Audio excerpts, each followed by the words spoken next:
안녕하세요. 디스멘털입니다. 전세계 군사 전문가들이 한국의 무기 재원을 보고 계산기를 두드리다 고장낸 사건이 있습니다. 보통의 재래식 탄도미사일이라면 탄도 중량이 500kg, 정말 무겁다고 해도 1톤을 넘기지 않는 것이 상식입니다. 그런데 대한민국 국방부가 내놓은 신형 미사일의 스펙시트에는 믿을 수 없는 숫자가 적혀 있었습니다. 탄두 중량 8톤.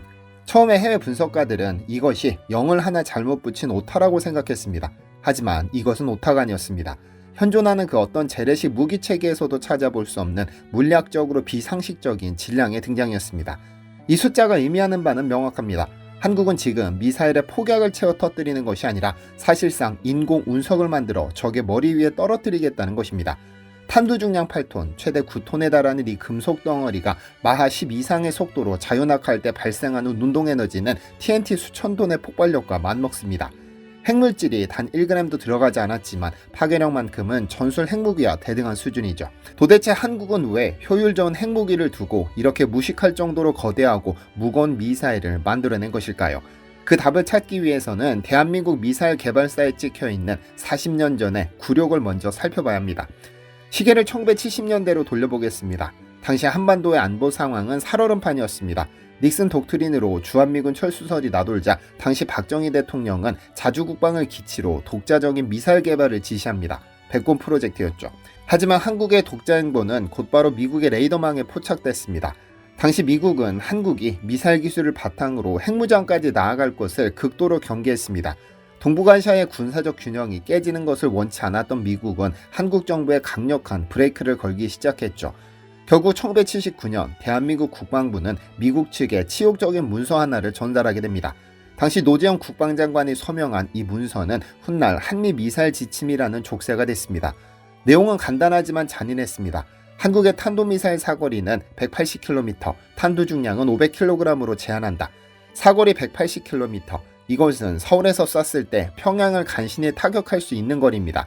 북한 전역을 타격권에 넣는 것은 고사하고 사실상 휴전선 인근에 방어용 무기만 허락받은 셈입니다. 주권 국가가 자신의 손발을 묶어 남에게 넘겨준 외교적 비극이었죠. 하지만 여기서부터 한국 공학자들의 광기 어린 집요함이 발휘되기 시작합니다. 외교관들에게 이 지침은 굴욕이었지만 국방과 연구소의 엔지니어들에게 이것은 해결해야 할 공학적 챌린지이자 상수였습니다.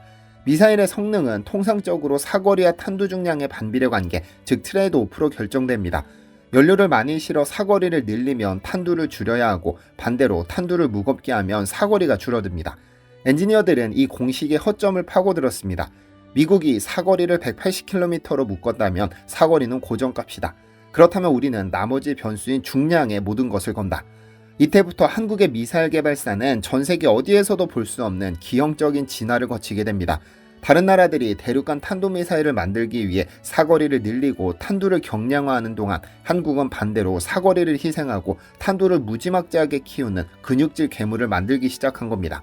만약 사거리 제한이 풀린다면 무겁게 만들어둔 탄두 중량을 줄이는 순간 그 미사일은 한반도를 넘어 주변국 어디든 타격할 수 있는 중거리 미사일로 순식간에 변신할 수 있기 때문입니다. 미국이 채워놓은 족쇄 안에서 한국은 조용히 하지만 변태적일 만큼 집요하게 칼을 갈았습니다.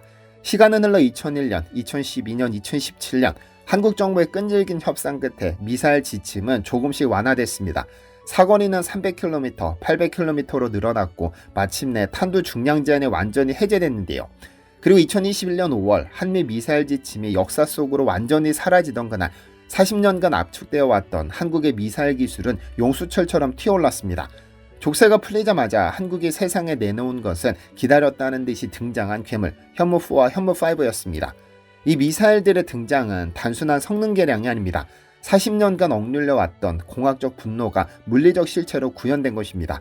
그리고 그 정점에 있는 현무5는 이제 기존의 무기체계 분류법으로는 설명조차 불가능한 영역에 도달했습니다. 그렇다면 이 괴물은 도대체 어떤 기술로 만들어졌으며 왜 주변국들은 이 재래식 미사일 앞에서 전술핵을 마주한 것처럼 공포에 떨고 있을까요? 그 비밀은 바로 미사일을 쏘아 올리는 방식 콜드런치에 숨어 있습니다. 현무5가 8톤, 최대 9톤에 달하는 탄두를 탑재했다는 것은 단순히 무겁다는 의미를 넘어섭니다. 이것은 미사일 발사 시스템의 근본적인 설계를 뒤엎어야 한다는 뜻입니다. 여기서 등장하는 것이 바로 콜드런치 기술입니다. 일반적인 지대지 미사일은 발사대 위에서 엔진을 점화해 날아가는 핫런치 방식을 사용합니다. 하지만 현무5는 이 방식을 사용할 수 없습니다. 30톤이 넘는 미사일 본체와 9톤짜리 탄두를 중력의 반대 방향으로 들어 올리기 위해 필요한 추력이 너무나 막대하기 때문입니다. 만약 발사대 위에서 엔진을 켜버리면 뿜어져 나오는 수천도의 고열과 후폭풍이 이동식 발사 차량의 타이어를 녹이고 차체를 찢어버리게 되죠. 일형 미사일을 쏘기 위해 수십억 원짜리 발사 차량을 같이 태워 먹는 것은 공학적으로 말이 안 되는 설계입니다. 그래서 한국 기술진은 잠수함 발사 탄도미사일이나 대륙간 탄도미사일에나 쓰이는 고난도 기술인 콜드런치를 육상 미사일에 적용했습니다. 압축가스를 이용해 미사일을 공중 30m 높이까지 뻥하고 튀어오르게 만든 뒤 공중에서 점화시켜 날려보내는 방식입니다. 이 거대한 괴물을 안전하게 쏘아 올리기 위해 한국은 사실상 ICBM급의 발사 기술을 확보해버린 겁니다. 그렇다면 이렇게 힘들게 쏘아 올린 9톤짜리 탄두는 적에게 어떤 피해를 줄까요? 많은 분이 재래식 폭탄이 세봤자 얼마나 세겠냐고 반문하실 수 있습니다. 하지만 물리학 공식을 대입해보면 이야기가 달라집니다. 운동에너지는 질량에 비례하고 속도의 제곱에 비례합니다. 현무5는 대기권 밖으로 나갔다가 마하 10 이상의 속도로 목표물을 향해 수직 낙하합니다. 이때 탄두는 폭약이 터져서 피해를 주는 것이 아닙니다. 9,000kg짜리 쇳덩어리가 초음속으로 지면에 충돌하는 그 자체로 인공적인 운석 충돌 효과를 냅니다. 이 충격파는 지표면을 뚫고 지하 깊숙이 전달됩니다. 강화 콘크리트를 뚫는 관통력이 100m 이상일 것으로 추정되는데 이는 기존의 벙커버스터인 GBU-28이나 GBU-57보다 월등한 수치입니다. 지하 100m 깊이에 숨어있는 적의 지휘 벙커는 폭발에 의해 파괴되는 것이 아니라 강력한 지진파에 의해 구조 자체가 찌그러지고 생매장당하게 됩니다. 이것이 바로 핵무기를 쓰지 않고도 김정은의 지하 집무실을 타격할 수 있는 유일한 솔루션입니다. 현무5의 위력은 이제 한반도라는 그릇에 담기에는 너무 커져버렸습니다. 이것은 비유가 아니라 팩트입니다. 현재 한국군의 미사일 시험장인 충남 안흥 시험장은 서해안에 위치해 있습니다. 사거리가 짧은 미사일은 상관없지만 현무5처럼 사거리가 3,000km에서 5,000km로 추정되는 준중거리급 미사일을 제대로 테스트할 공간이 없습니다.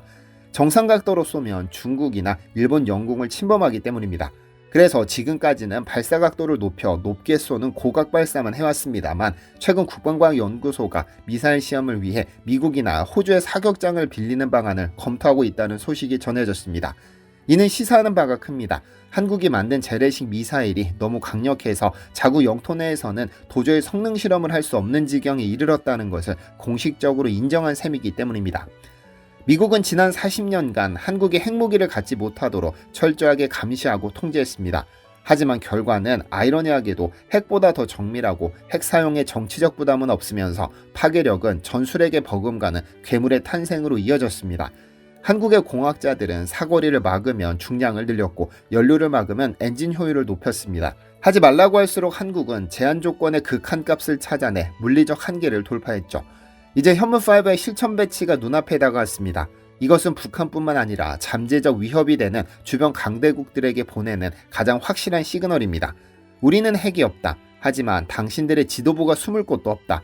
미국은 한국의 손에 핵폭탄을 쥐어주는 대신 핵 없이도 적의 지도부를 지워버릴 수 있는 망치를 쥐어주게 되었습니다. 그리고 그 망치는 지금 이 순간에도 발사대 안에서 차가운 침묵을 지키며 출격 명령만을 기다리고 있습니다. 잠시 안내 말씀드립니다. 지난주부터 진행 중인 한국산 겨우살이 추출액 제품 명가 동청옥 최대 40만원 할인 특가 행사가 오늘 종료됩니다. 사실 많은 분들이 그냥 피곤할 뿐 아직 건강하다고 생각하지만 이 생각은 위험합니다. 대상포진이나 감기, 만성피로 이런 것들은 단순히 피곤해서 생기는 증상이 아닙니다. 내 몸의 통제권, 즉 면역력이 약해지고 있다는 SOS 신호니까요. 나이가 들수록 DNA 보호막인 텔로미어는 짧아지고 세포는 늙어갑니다. 지원군 없는 당신의 몸은 바이러스와 질병이 가장 좋아하는 먹잇감일 뿐입니다. 그래서 유럽에서는 100년 전부터 이 위기를 알고 겨우살이를 썼죠. 그보다 더 강력한 한국산 겨우살이로 만든 제품이 바로 명가 동청옥입니다. 아래 고정 댓글에 자세한 내용 남겨드리겠습니다. 이상 팩트로 무기를 읽는 디시멘터리였습니다. 시청해주셔서 감사합니다. 디시멘터리에서는 여러분의 제보를 기다립니다. 제 채널에서 다뤘으면 하는 뉴스 또는 널리 알려졌으면 하는 영상은 디시멘터리 네이버.com으로 제보해주시면 소중히 제작하겠습니다.